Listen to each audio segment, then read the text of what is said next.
नमस्कार जोहार। आप देख रहे हैं झारखंड स्वतंत्र खबर। कल झारखंड के दौरे पर थे प्रधानमंत्री और जमशेदपुर में उनका कार्यक्रम था। उनको कई बयान आया है, लेकिन एक बयान ये बात का आया कि कांग्रेस और आरजेडी झारखंड विरोधी है और झामुमो जो है घुसपैठियों के साथ है।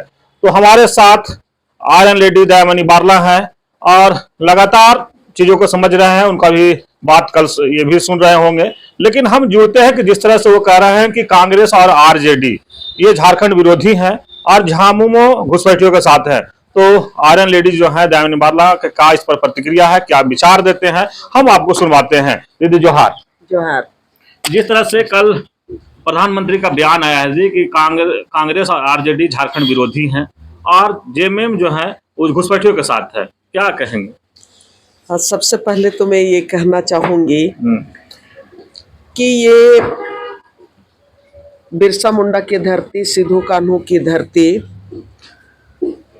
सिंगराय बिंद्राय मानकी की धरती, कोल्हान क्षेत्र, वीर बुद्धू भगत की धरती में आके वो झामुमो के खिलाफ में कहना या तो कांग्रेसियों के खिलाफ में कहना, जिन लोगों ने देश जब अंग्रेजों के गुलाम में था और सिद्धू कान्हू से लेके चांद भैरव, बिरसा मुंडा, तिलका मांझी, सिंदराय मानकी, बिंद्राय मानकी, वीर बुद्धू भगत, तेलंगा खड़िया, सारे लोग, इतने सारे जो आदिवासी इस देश के लिए अंग्रेजों के हाथ से देश की मुक्ति के लिए, झारखंड की मुक्ति के लिए संघर्ष किया, शहादत दिया। और इन शहादतों के बलिदान से ही, इन शहीदों के बलिदान से ही पूरा देश में जो आदिवासी युग का जो देश के आजादी के संग्राम में इनकी भूमिका को स्वर्ण अक्षरों से लिखा गया है। और जब झारखंड की बात करेंगे तो झारखंड में इन्हीं शहीदों के खून से सीएनटी एक्ट लिखा गया, एसपीटी एक्ट लिखा गया और विल्किंसन रूल लिखा गया, और उन्हीं के संघर्ष का देन है कि यहाँ पर मुंडारी खुटखट्टी भी है। और जब देश आजाद हुआ तो देश आजाद भारत ने आदिवासियों के लिए 5वीं अनुसूची का भी अधिकार दिया, और ये क्षेत्र 5वीं अनुसूची क्षेत्र अधिकार के क्षेत्र में आता है, और यहाँ पर ग्राम सभा को अधिकार दिया गया है। और उसके साथ ही जब कांग्रेस सत्ता में थी तब उन्होंने फॉरेस्ट राइट एक्ट के तहत जंगल में आदिवासियों को अधिकार, परंपरागत तरीके से जो जंगल में रहते हैं, जंगल को जो सेवा करते हैं, उन्हें अधिकार देने का काम किया। और फॉरेस्ट राइट एक्ट में भी कहता है कि गांव के सीमा के भीतर जितना भी माइनर मिनरल्स हैं, जितने भी खनिज संपदा है, वो गांव की सामुदायिक संपत्ति है। और उसके साथ ही देश के आजादी के बाद, जब मैं इसलिए इस चीज को जिक्र कर रही हूं कि जिस तरह से पेशा कानून में भी कहा गया कि पेशा कानून भी कांग्रेस ने लेके आया, और कांग्रेस ने लेके आया तो पेशा कानून में भी ये कहा गया है कि 5वें अनुसूचित क्षेत्र में जितने भी जंगल है, जमीन है, नदी है, पहाड़ है, उस पर गांव वालों का सामुदायिक अधिकार है। और ये अधिकार देश की आजादी के बाद के पहले, जब देश अपने जिन शहीदों ने अंग्रेजों के खिलाफ लड़ाई लड़ा अपना स्वशासन व्यवस्था के लिए, उस समय जो सीएनटी एक्ट बना 1908 में, सीएनटी एक्ट में भी कहा गया कि ये गांव के भीतर का जितना भी संपत्ति है वो तमाम संपत्ति यहाँ के आदिवासियों का है और उस पर उनका सामुदायिक अधिकार है। और ये जो कानून बना वो भारत के संविधान में हमारा स्वर्ण अक्षरों से लिखा गया है। तो आप ये जो कह रहे हैं कि नहीं, झारखंड का दुश्मन कांग्रेस है और राजद है, मैं नरेंद्र मोदी जी ने कहा, उनका मैं निंदा करती हूं। इसलिए कि देश के आजादी में भी कांग्रेसियों ने अपनी बड़ी भूमिका रही, और उसके बाद देश के आजादी के बाद भी आज जितने भी आदिवासियों के अधिकार हैं उनके लिए जो कानून बने उनको अच्छी तरह से पालन कराने के लिए भी, जैसे सब कोई जानते हैं कि 2000 जब जमीन अधिग्रहण कानून 1894, जिसको हम लोग बोलते थे कि ये अंग्रेजों द्वारा बनाया हुआ कानून है, और ये कानून अंधा कानून है, जहां पर भी बैठ जाता है इस कानून के तहत में, और इसके तहत में जमीन का अधिग्रहण लोग कर लेते हैं, और पूरे देश की जनता 1894 का जमीन अधिग्रहण का कानून का विरोध किया। हम लोग भी उसमें शामिल थे, और मुझको अच्छी तरह से याद है कि जब ये कानून का विरोध किया तब 2012 में मैं यह दिलाना चाहती हूं कि उस समय कांग्रेस की सरकार, यूपीए गवर्नमेंट की सरकार थी केंद्र में, तब इन्होंने समीक्षा 1894 का कानून को, जब पूरे देश के लोग आंदोलनकारी ये कह रहे हैं कि ये अंधा कानून है, इस कानून को आपको हटाना पड़ेगा, कांग्रेस ने आंदोलनकारियों का और जो पर्यावरणविद हैं या तो मानव अधिकार की रक्षा की जो वकालत करते हैं, सबकी बात सुनते हुए उन्होंने उस पर समीक्षा किया, और समीक्षा करके सबके सहमति से जमीन अधिग्रहण कानून 2013 को लाया। और जमीन अधिग्रहण 2013 का जो कानून लाया वो सिर्फ कांग्रेस या तो यूपीए राजनीतिक पार्टी के लोग एक साथ मिलकर नहीं लाए, हमको अच्छी तरह याद है उसमें समाज के प्रबुद्ध लोगों का भी राय लिया गया, और उसके बाद वो 2013 का कानून बना, जिसमें पेशा कानून के आधार पर ही जमीन अधिग्रहण कानून को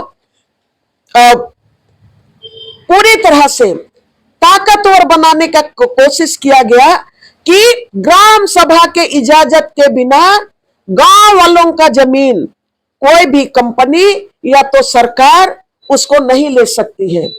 और 2013 का कानून में जो बहुफसली जमीन है, फूड सिक्योरिटी की गारंटी करते हुए उसमें भी यह कहा गया कि बहुफसली जमीन को वो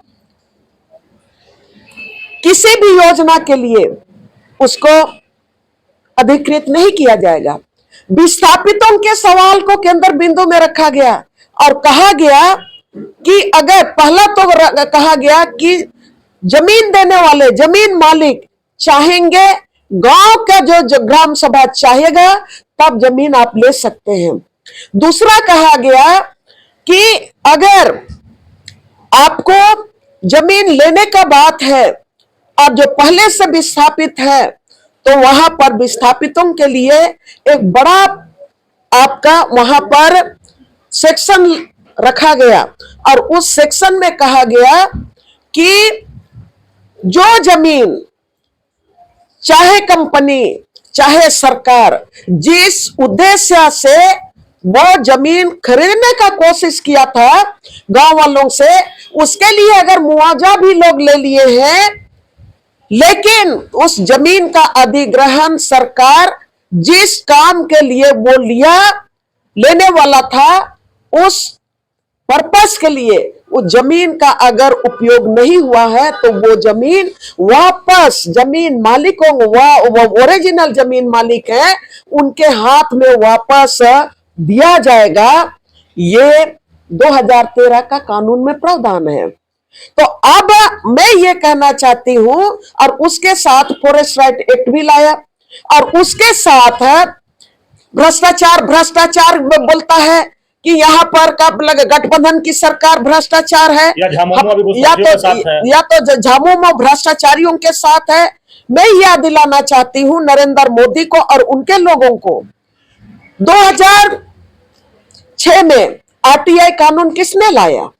2005 में आरटीआई कानून राइट टू इंफॉर्मेशन एक्ट केंद्र में उस समय थी कांग्रेस की सरकार लेके आई, और उन्होंने ये कहा कि जहां पर भी आप उस योजना को लेके, कल्याणकारी योजना को लेके, या तो आप जिन योजना में आपको डाउट है कि आप सही तरीके से काम हो रहा है नहीं हो रहा है, कहां पर योजनाओं के साथ चीटिंग हो रहा है, आरटीआई कानून ऐसा सशक्त कानून था जिसके चलते मैं उसको उपयोग करके देखी हूं, और मैंने जितना भी लड़ाई जीता है, तो आरटीआई कानून जो लाया गया था कांग्रेस की सरकार से, उस कानून के तहत हर किसी को हर योजना के बारे जानने का अधिकार था। और उससे बहुत हद तक ये जो आप चीट करने का, या तो इधर से उधर जो दाएं बाएं करता है, उन अधिकारी लोगों को भी वो कटघरे में लाके खड़ा करने का कोशिश हुआ था। लेकिन नरेंद्र मोदी की सरकार आई तो आप आरटीआई कानून को भी ढीला कर दिए, और उसके साथ फॉरेस्ट राइट एक्ट में जो हमारी चीजें हैं, गांव के भीतर जितनी भी संपत्ति है, सामूहिक संपत्ति है, गांव वालों की है। और पेशा कानून जो है, पेशा कानून में तमारा हमारा सीएनटी एक्ट का वकालत करता है, हमारा खतियान पार्ट 2 के जमीन का वकालत करता है कि ये गांव का जमीन है। आपने क्या किया? आपने 2014 के बाद आपका रघुवर दास की सरकार आई, तो रघुवर दास की सरकार ने इन तमाम कानूनों को ताक में रखते हुए, किनारे रखते हुए, आपका वहां पर लैंड बैंक बनाया। बार बार मैं ये बात को कहती हूं। आज की तारीख में आप हर जिला में आपने लैंड बैंक के नाम पर किसानों का जमीन लूटने का काम कर रहे हैं, आदिवासियों का जमीन लूटने का काम कर रहे हैं। आप ग्राम सभा के अधिकारों को खत्म करने का काम आपने किया है। जब आपने लैंड बैंक बनाया तो किसी भी ग्राम सभा से आपने नहीं पूछा, किसी भी गांव वालों से नहीं पूछा कि ये आपके गांव के सीमा के भीतर का सरना को, मसना को, नदी को, नाला को, खेल मैदान को, और ये जो जितना भी जंगल है, सबको हम इसको भूमि बैंक में डाल रहे हैं। मोदी सरकार बता दे, या तो 5 पूर्व मुख्यमंत्री हैं रघुवर दास के साथ में, अभी वो लोग कह दे कि किस अधिसूचना में ग्राम सभा को जानकारी दी थी, किनको, किन जमीन मालिक को, किन मानकी को, मुंडा को, किसको वो जमीन, मतलब ये भूमि बैंक में हम इस जमीन को डाल रहे हैं, इसका सूचना दिया था। ये तमाम जो कानून जो पायलट प्रोजेक्ट के रूप में लाया, वो यहाँ हमारा संवैधानिक अधिकार था, उस संवैधानिक अधिकार को खत्म कर दिया गया। और ये मोदी सरकार के संरक्षण में रघुवर दास ने किया, और उनके साथ जो भी अभी जमात दिख रहा है, सारे लोगों ने इस पर अपना सहयोग किया। तो मैं ये कहना चाहती हूं कि मोदी सरकार ने जो कहा कि झारखंड का सबसे बड़ा दुश्मन कांग्रेस है और राजद है, ये जो बात कह रही है, तो देश का दुश्मन, संविधान को खत्म करने वाला सबसे बड़ा देश का दुश्मन वो होता है जो भारतीय संविधान को खत्म करता है। देश में जो बोलने की आजादी थी, देश में अपने धर्म को स्वतंत्र रूप से मानने की आजादी थी, आज की तारीख में आपको क्या जरूरत पड़ा कि आप देश में धार्मिक संस्थानों को आपने बंद करने का काम किया? आपको किसने ये अधिकार दिया था कि जितने भी संस्थाएं हैं अपना संगठन चला रहे थे, लोकतांत्रिक तरीके से जनता के मुद्दों के साथ खड़े थे, उन तमाम सिविल सोसाइटियों के आपने एक FCRA को आपने रद्द कर दिया। और ये तो भारत के संविधान ने ये अधिकार दिया था ना, और भारत के संविधान में ने अधिकार दिया था, तभी ना ये तमाम चीजें सब लागू हुई थी। लेकिन जो आप मोदी कह रहा है कि कांग्रेस देश का, झारखंड का दुश्मन, झारखंड विरोधी है और राजद झारखंड विरोधी है, मैं ये कहना चाहती हूं कि जो हमारे कानून को लूटने का काम किया है, CNT एक्ट का वायलेशन किया, SPT एक्ट का वायलेशन किया, और हमारा 5वीं अनुसूची का वायलेशन किया, हमारा जो गांव के जो अधिकार है उनका जो वायलेशन किया, वो झारखंड विरोधी है और देश विरोधी भी है। और इसीलिए पूरे देश में उनको जो बोल रहा था कि इस बार कितना था, 400 कितना पार की बात कह रहा था, आपको बराबर में लाके खड़ा कर दिया इस देश की जनता ने, इसलिए कि आपने संविधान के साथ खिलवाड़ किया था, देश की संपत्ति को बेचने का काम किया था। तो मैं ये कहना चाहूंगी कि यहां जो मोदी बोल रहा है कि ये झारखंड विरोधी है, झारखंड विरोधी तो हमारा 5वीं अनुसूची का विरोधी भारतीय जनता पार्टी है, नरेंद्र मोदी है। 1 लॉ के नाम पर हमारा खतियान को खत्म करना चाहता है, हमारा CNT एक्ट का अधिकार को खत्म करना चाहता है, हमारा 5वीं अनुसूची के अधिकार को खत्म करने का काम कर रहा है।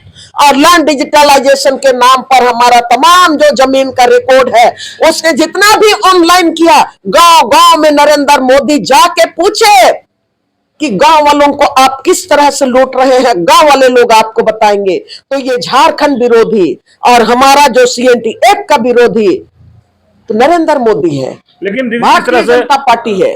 जिस तरह से नरेंद्र मोदी प्रधानमंत्री ये कहे हैं कि झामुमो जो है घुसपैठियों के साथ है, ये घुस का मैंने इस पर क्या कहेंगे? मैं इस पर कहना चाहूंगी कि कल ही मैं ETV का एक रिपोर्ट देख रही थी, और ETV का रिपोर्ट देख रही थी, इस देश में सब कोई माने संसद रहे, खूंटी में लंबे समय तक भारतीय जनता पार्टी के संसद कड़िया मुंडा रहे, माननीय कड़िया मुंडा रहे, और वो संसद के उपाध्यक्ष भी रहे हैं, लोकसभा के उपाध्यक्ष भी रहे हैं।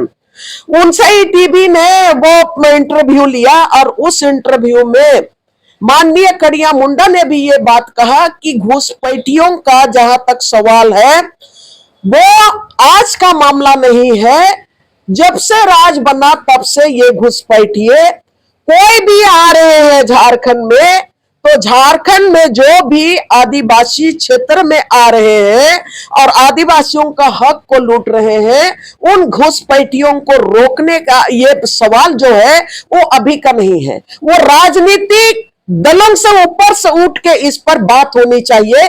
मैं नरेंद्र मोदी को भी ये कहना चाहती हूं कि ये जो कह रहे हैं झारखंड मुक्ति मोर्चा घुसपैठियों के साथ है, तो नरेंद्र मोदी से मैं ये कहना चाहती हूं, अगर नरेंद्र मोदी सिर्फ राजनीतिक भाषा आप झारखंड में आके बोलते हैं, आप तो बंगाल, आप असम के तरफ से, असम की सीमा में सटा हुआ है आपका बंगाल, हाँ बांग्लादेश सटा हुआ है, तो बांग्लादेश जो सटा हुआ है आपके असम की के साथ भौगोलिक दृष्टि से देखेंगे तो असम का आपका मुख्यमंत्री हेमंत बिस्वा शर्मा क्या कर रहा है, क्या कर रहा है?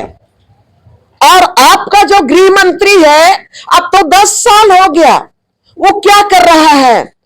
सीमा के पार से जो लोग आ रहे हैं घुसपैठिए, आप वहां से बंगाल से बांग्लादेश से घुसते घुसते आपका यहां पर जामताड़ा पहुंच रहा है, तो गृह मंत्री से सवाल है कि आपको गृह मंत्री पद से आपको जितना जल्दी होगा आपको इस्तीफा देना चाहिए कि आपका जो तंत्र है वो घुसपैठियों को रोक नहीं पा रहा है, घुसपैठियों को रोक नहीं पा रहा है।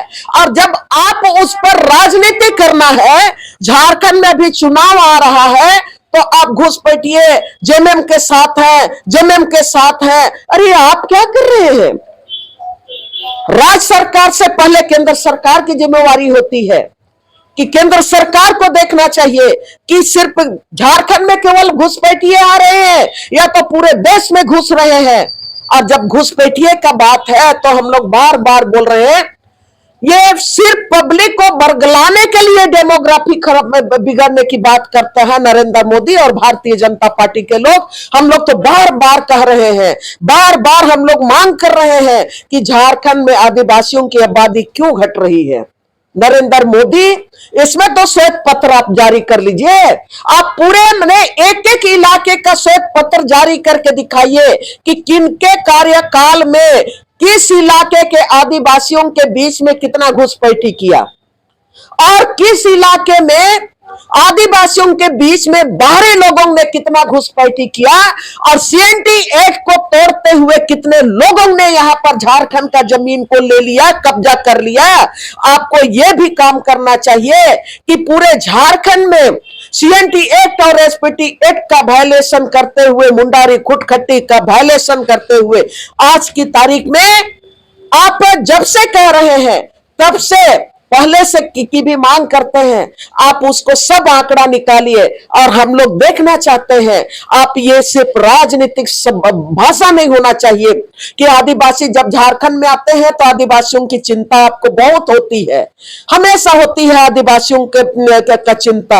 और आप आदिवासी आदिवासी कहते हैं, लेकिन आदिवासी आदिवासी करके हमारा तमाम चीजों को आप माइंस को तो आप लूट के ले जा रहे हैं। वो झारखंड सरकार के अंदर में माइंस नहीं होता है, वो केंद्र सरकार के हाथ में रहता है। अब माइंस भी आप लूट के ले जा रहे हैं, सारा चीज लूट के ले जा रहे हैं, जंगल आप लूट के ले जा रहे हैं, और ये जो आपने लैंड बैंक बनाया वो आप लूट के ले जा रहे हैं। और आप कहते हैं कि नहीं, हम तो आदिवासियों का सबसे हिमायती हैं। और ये मैं इस राज्य के आदिवासियों को, मूलवासियों को, किसानों को मैं ये कहना चाहती हूं कि आदिवासी हम कहां लुटा रहे हैं, किस तरह से लुटा रहे हैं। हमारा कानून को कौन तोड़ रहा है, और हमारा कानून को तोड़ के जो देश दुनिया में जितने भी कारपोरेट घराने हैं, जितने अड्डानी और अंबानी के लिए कानून तोड़े गए हैं, हम लोगों को समझना होगा। और ये जो अभी घुसपैठिए जो विधानसभा में घुसपैठ करने की कोशिश कर रही है, ये नरेंद्र मोदी की सरकार, उस घुसपैठिए को रोकने की जरूरत है। और झारखंड में जो चुनाव हमारा होगा, जिस तरह से लोकसभा को आप लोगों ने अपने हाथ में रखा, जिस तरह से आपने जवाब दिया, नरेंद्र मोदी की सरकार को विधानसभा में भी जवाब देना पड़ेगा कि असली घुसपैठिए कौन है। लेकिन दीदी, एक और बयान आया है कि पूर्व मुख्यमंत्री चंपाई सोरेन और सीता सोरेन को अपमान किया गया है, वो झारखंड बर्दाश्त नहीं करेगा। ये नरेंद्र मोदी का बयान है। नरेंद्र मोदी को तो मुंह में जो आता है सो कह देता है, उनका मुंह में कोई लगाम नहीं है। इतना जो मैं अभी बोली आपके इस चैनल में कि आपने तो सारा चीज लूट लिया, आपने सारा चीज लूट लिया हमारा।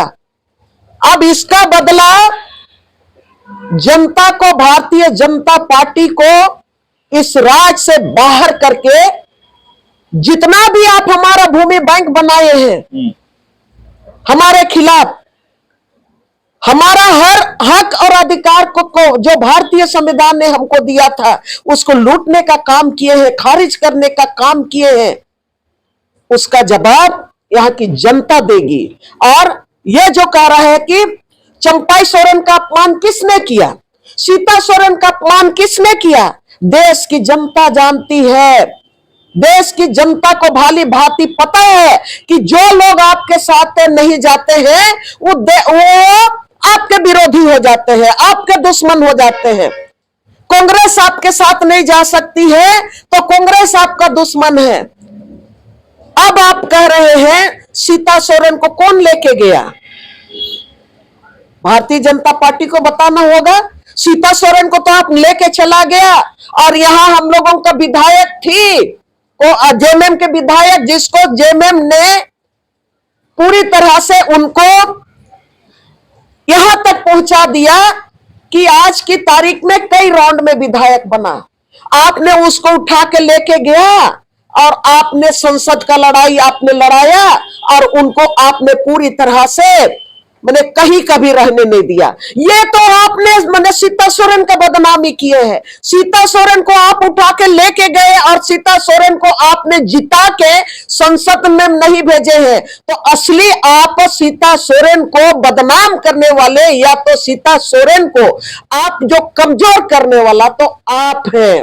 और अभी किसने कहा चंपाई सोरेन का अपमान किया? चंपाई सोरेन को तो जो गठबंधन में थे, गठबंधन की सरकार ने उनको मुख्यमंत्री बनाया था, गठबंधन की सरकार ने उनको मुख्यमंत्री बनाया था। और हेमंत सोरेन के आने के बाद गठबंधन ने फिर यह तय किया कि नहीं, अब फिर से हम लोग हेमंत सोरेन को यह जनमत मिला था मुख्यमंत्री के लिए, और इसको गठबंधन ने बनाया था, तो फिर से उसको मुख्यमंत्री बनाए। तो चंपाई सोरेन को तो 2-2 मैंने मंत्री पद मिला था ना। दो दो, एक तो परिवहन था और एक और क्या ये था, दो विभाग था उनके हाथ में, दो विभाग था। ऐसा नहीं किया कि गठबंधन की सरकार ने या तो जेएमएम ने आपको अपमान नहीं किया कि आपको मंत्री पद ले लिया तो आपको मैंने मंत्री दोनों मुख्यमंत्री का पद ले लिया तो आपको मंत्री का पद से हटा दिया, या तो आपका दो दो विभाग था उसको आपको ले लिया। तो ये जो आदिवासियों को और झारखंडियों को बरगलाने का काम ये जो प्रधानमंत्री कर रहे हैं, ये तो उनके नजर में अपमान है। और ये अपमान इसलिए कह रहे हैं कि झारखंड के लोगों को तोड़ नहीं सक रहे हैं, झारखंड के गठबंधन को, इंडिया गठबंधन को तोड़ नहीं पा रहे हैं, कमजोर नहीं कर पा रहे हैं। इसीलिए ये राग अलाप रहे हैं कि इसका आपका सीता सोरेन का और चंपाई सोरेन को अपमान करने का बदला हम लेंगे। अरे किसने बदनाम किया, किसने अपमान किया? अपमान तो आपने इस राज्य की जनता के साथ किया। आपने उनको लोगों को लेके गया, आप सीता सोरेन को भी लेके गए, अब गीता कोड़ा को भी आप लेके गए, जिसको कांग्रेस पार्टी ने उनको संसद बनाया था और कांग्रेस पार्टी ने गीता कोड़ा को विधायक से संसद बनाया। आप उनको भी लेके गए और उनको भी बीच मझधार में छोड़ दिया। तो अपमान किसने किया? ये देश के माननीय प्रधानमंत्री से हम पूछना चाहते हैं।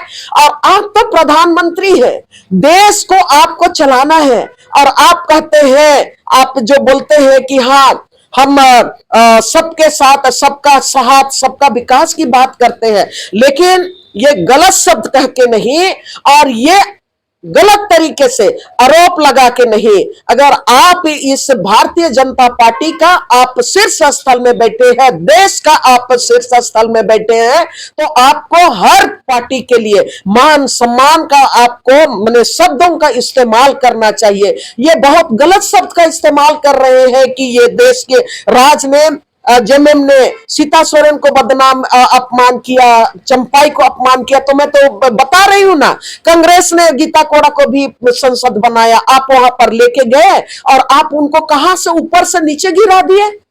अपमान किसने किया? आपने चंपाई सोरेन का अपमान करने जा रहे हैं, आप सीता सोरेन का भी अपमान किए हैं। अब तो ये तो कहने की बात है नहीं है। मैं ये कहना चाहूंगी कि आप तो 5 मुख्यमंत्री हैं आपके साथ में, प्रधानमंत्री के साथ इस राज्य के पूर्व 5 मुख्यमंत्री हैं। हमारा लैंड बैंक जो आप बनाए हैं गलत तरीके से, उसको रद्द कर दीजिए, उसको आप रद्द कर दीजिए। हम ये कहना चाहते हैं कि उसको आप रद्द कर दीजिए। और उसके साथ ही हमारा CNT एक्ट का सेक्शन 46 में कहता है कि आदिवासियों का जमीन बाहर के लोग किसी भी छल और कपट के साथ नहीं ले सकते हैं। उस सेक्शन 46 को आप कड़ाई से लागू कर दीजिए। आप लागू कर दीजिए जो हमारा फॉरेस्ट राइट एक्ट के तहत भी जो कानून है और हमारा RTI का जो कानून पहले से था उसको भी आप कड़ाई से लागू कर दीजिए। चंपाई सोरेन का और बयान आया है कल कि झारखंड को बचाना है तो भाजपा को लाना है। अरे तो अभी भाजपा में वो गए हैं, चंपाई सोरेन भाजपा में गए हैं तो वो यही कहेगा ना। ये तो कल तक तो चंपाई सोरेन भारतीय जनता पार्टी के कट्टर दुश्मन थे। वो बोलते थे कि मैंने लोकतंत्र बचाना है, भाजपा को भगाना है। चंपाई सोरेन वही कहते थे। तो आज तो भारतीय जनता पार्टी में गए हैं तो राजनीतिक ये सब तो कहेंगे ही। वो कितना भीतर से कह रहे हैं वो तो वही जानेंगे। वो भी पूरा जिंदगी उनका जो राजनीतिक काल जो शुरू हुआ वो भी तो झारखंड मुक्ति मोर्चा से हुआ। और झारखंड मुक्ति मोर्चा से शुरू होके झारखंड आंदोलनकारी से झारखंड का आंदोलन करते, मजदूरों का करते हुए वो तो CM पद में थे। आप मैंने अपने विवेक से गए, किनके विवेक से वो तो नहीं जानते हैं, लेकिन चंपाई सोरेन को मैं कहना चाहती हूँ कि इतना जो मैं बोल रही हूँ और लगातार हम लोग बोलते रहते हैं कि आप में दम है, तो आप जो भूमि बैंक बना है उस भूमि बैंक को आप रद्द कर दीजिए और उसके साथ ही CNT एक्ट को कड़ाई से आप लागू कीजिए। और जो बाहर से विकास के नाम पर जो जमीन लूटने वाले आ रहे हैं उनको आप रोकने का काम कीजिए। आप लोग पापच लोग हैं। और आदिवासियों का मांग, चाहे वो भारतीय जनता पार्टी के तरफ से हो या जिसके तरफ से भी, लगातार सरना कोड की मांग हो रही है। अब सरना कोड लागू कर दीजिए, सरना कोड लागू कर दीजिए। उसके बाद हम लोगों को भी लगेगा कि चंपाई सोरेन सही में बोल रहा है कि देखिए, हम लोग बोलेंगे कि देखिए भूमि बैंक जिससे हमको प्रताड़ित कर रहे थे वो भूमि बैंक को रद्द कर दिया, तो हम लोग भी बोलेंगे कि हाँ हाँ हाँ हाँ हाँ ठीक में सही में है। लेकिन ये भूल भुलैया आप तो वहां पर गए हैं तो बोलेंगे ही ना। मैं और इसलिए तमाम चीजों को बोले, मैं एक आंदोलनकारी हूं। 1995 से मैं आंदोलन कर रही हूं इस राज के लिए। इस राज के लिए मैं गांव गांव जहां पर भी जमीन बचाने का बात हुआ, ग्राम सभा जहां पर बोल रहा है कि हम जमीन नहीं देंगे, गांव गांव कोई ऐसा जगह नहीं है जहां पर हम अंदर लोगों के साथ खड़ा नहीं हुए हैं। तब ये दर्द के साथ में मैं ये कहना चाहती हूं, आज आपको भारतीय जनता पार्टी बहुत ताकतवर दिख रहा है, तो हम लोगों का जो ये है, हम लोगों का जो मांग है, भूमि बैंक आप रद्द करवा दीजिए, आप सरना कोड लागू करा दीजिए। तब हम लोग बोलेंगे कि हाँ सही में 5 पूर्व मुख्यमंत्री हैं, इसलिए तो उनके पास ताकत है, ये बोलेंगे। लेकिन मैं अंतिम में कहना चाहती हूँ, ये राजनीतिक शब्द में और ये राजनीति के जो आप गाली दे रहे हैं, इससे यहाँ के, मैं शहीदों के नाम से मैं बात करना शुरू की थी कि देश की आजादी के लिए यहाँ के शहीद लोगों, शहीदों ने देश की आजादी के लिए लड़ा था, झारखंड की आजादी के लिए लड़ा था, और संविधान में हम लोगों ने लड़ के अपना अधिकार लिया था। उस संविधान को खत्म करने वाले, संविधान का को वायलेशन करने वाले झारखंड के लोगों को गाली देंगे, या तो झारखंड मुक्ति मोर्चा को गाली देंगे, गठबंधन को गाली देंगे, कांग्रेस को गाली देंगे, ऐसा नहीं चलेगा। तो आने वाले समय में सब तैयार हैं, बताएंगे। अच्छा, चुनाव में बिल्कुल, हम लोग तो भाई समाज बचाने वाले लोग हैं। हम लोगों ने कोई पद के लिए नहीं लड़ा अभी तक। हम लोगों ने हमेशा कहा कि झारखंड का अस्तित्व को बचाना है, झारखंड के किसानों को बचाना है, झारखंड के मूलवासियों को बचाना है, झारखंड के युवाओं के रोजगार को बचाना है, झारखंड की महिलाओं के अधिकार को बचाना है। उसकी लड़ाई के लिए हम लोग इतना साल, हम लोग पूरा जिंदगी भी बिता लिए। तो अभी हम लोग वही हैं, और झारखंड सोया हुआ नहीं है। हम लोग उनके मने उत्तराधिकारी अपने को मानते हैं। सिद्धू कान्हू, चांद भैरव, बिरसा मुंडा के अधिकारी, उत्तराधिकारी अपने को मानते हैं। दीदी को लास्ट सवाल है, चुनाव जिस तरह से नजदीक है और प्रधानमंत्री झारखंड दौरा कर रहे हैं, या आपको गृह मंत्री भी झारखंड दौरा पर आएंगे 20 तारीख को, तो इस सबको क्या देखते हैं, चुनावी दौरा कहेंगे या फिर क्या कहेंगे? देखिए, ये तमाम चीजें सब चुनावी दौरा है। झारखंड में अभी चुनाव होने वाला है, इसलिए झारखंड में लोकसभा में जिस तरह से उन्होंने खाया ना, चोट खाया है, जिस तरह से झारखंडियों ने उनको जवाब दिया है, तो इसीलिए झारखंड विधानसभा में वो ये मैंने कहने के लिए आया है कि हम ही सबसे बड़ा मसीहा है, हमारी वापसी एनडीए का आप करा दीजिए, इसको कहने के लिए आया है। अगर उनको आदिवासियों का चिंता था तो आप आज तक प्रधानमंत्री, बार बार हम लोग कहते हैं कि मणिपुर के आदिवासी जल रहे हैं, मणिपुर को आप जला रहे हैं, गृह मंत्री मणिपुर को जलने दे रहा है, आप मणिपुर पर क्यों नहीं कहते हैं? मणिपुर को में जो हिंसा हो रहा है उस पर क्यों नहीं बोलते हैं? आप क्यों रोकने के लिए नहीं जाते हैं? तो झारखंड से आप इसलिए आ रहे हैं कि आप मैंने यहाँ पर आदिवासियों को, यहाँ के मूलवासियों को और यहाँ के गठबंधन को आप ठगने के लिए आ रहे हैं। और आपके पास आदिवासी दलितों के बारे में, किसानों के लिए आपके साथ है, आपके दिलो दिमाग में कहीं पर भी ये नहीं है, मैंने सवाल भी नहीं है, संपत्ति भी नहीं है। नहीं तो रातों रात अडानी करोड़पति हो गया और आज हमारे देश के लोग, आज नौजवानों का आप नौकरी ले रहे हैं, जो मैंने जहां पर बार बार हम दोहराते हैं, जो सरकारी नौकरी था, सभी सरकारी नौकरियों को आप खत्म कर दे रहे हैं। और आप यहाँ पर आज की तारीख में ये जो आप वंदे भारत ला रहे हैं ना, अब हमारा चल रहा था ये आपका क्या बोलते हैं लोहरदगा मेल, लोहरदगा मेल को चला दीजिए।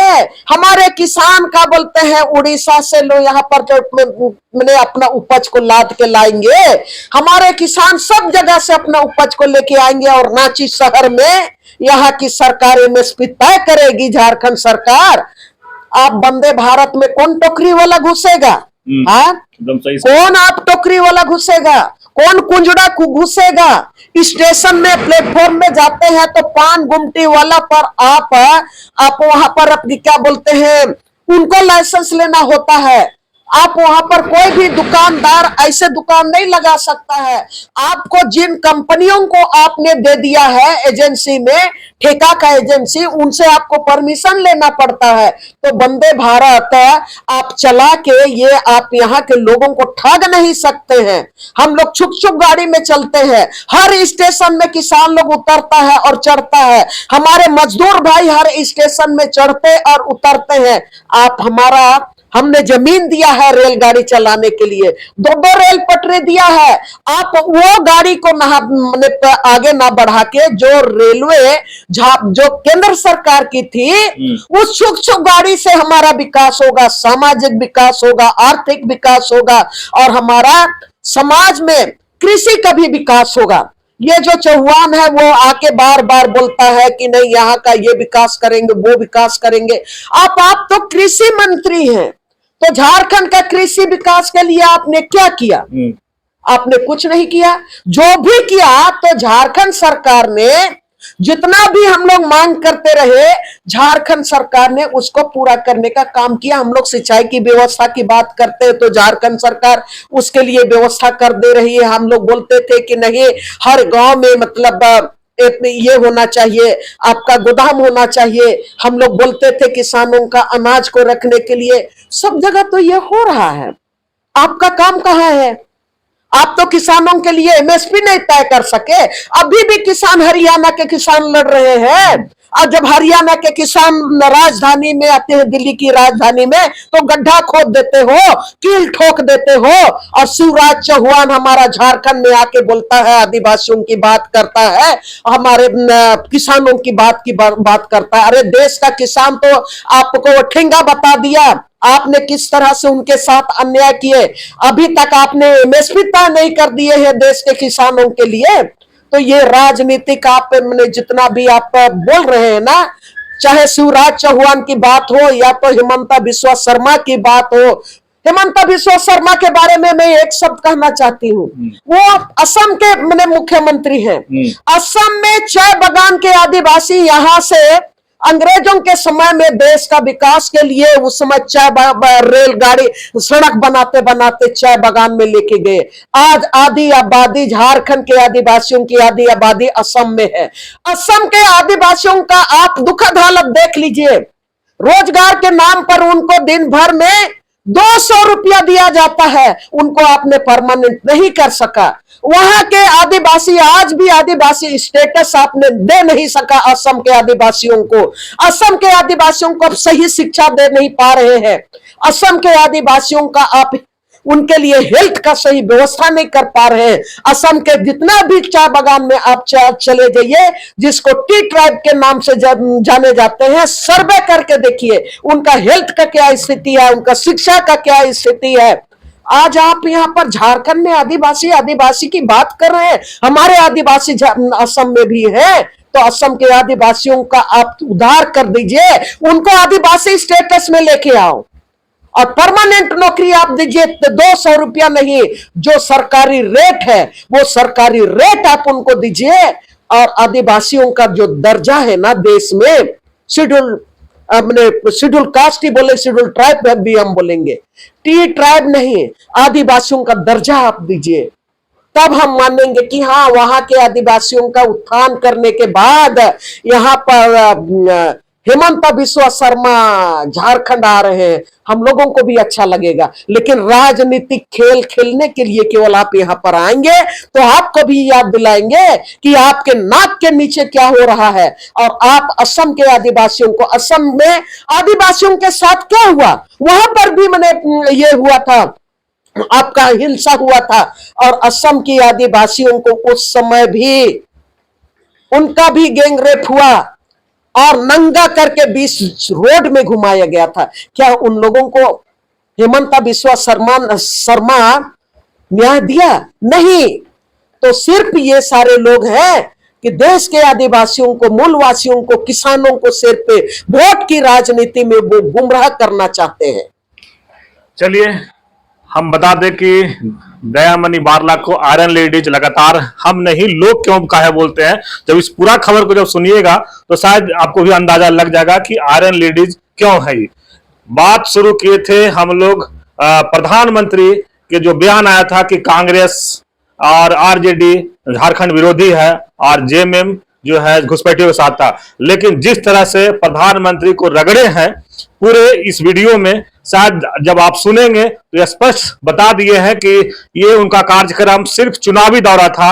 और जिस तरह से पिछले बार लोकसभा चुनाव में आदिवासी वोटर उनसे कट गए थे और उनको अपना बता दिए थे कि आप क्या हैं, उसी को कहीं ना कहीं पाटने के लिए या जिस तरह से कह रहे हैं कि ठगने के लिए आदिवासियों को वो आ रहे हैं लगातार झारखंड दौरा पर कर रहे, चाहे प्रधानमंत्री की बात करें या गृह मंत्री की बात करें, जो 20 तारीख को उनका भी दौरा होने वाला है। जिस तरह से लगातार घुसपैठियों की बात कर रहे हैं, घुसपैठियों पर भी आयरन लेडी दयामणि बारला दीदी स्पष्ट कर दिए हैं कि घुसपैठिया अगर आ रहा है तो उसका दोषी कौन है।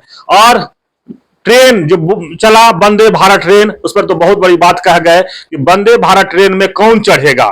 जो हमारे किसान भाई हैं, जो हमारे छोटे छोटे व्यवसायी हैं, जो छुक छुक ट्रेन में चढ़ते थे और गांव से आकर के शहर में कुछ व्यवसाय करते थे, क्या वंदे भारत ट्रेन पर उन लोग चढ़ पाएंगे? ये एक बहुत बड़ी सवाल है। और जिस तरह से वंदे भारत ट्रेन को यहाँ पर हरी झंडी दिखा करके लोग बताया गया कि हम योजना दे रहे हैं, तो कहीं ना कहीं उस योजना को किस तरह से दयामणि दीदी बताए, वो आप जब सुनिएगा पूरा खबर को तो आपको समझ में आ जाएगा कि प्रधानमंत्री जी क्या देखे गए हैं। और जिस तरह से एक बार और कह दे कि किसान भाई अगर छुक छुक ट्रेन में चढ़ते थे और शहर आते थे और अपने रोजी रोजगार करते थे, कहा वंदे भारत ट्रेन में चढ़ पाएंगे?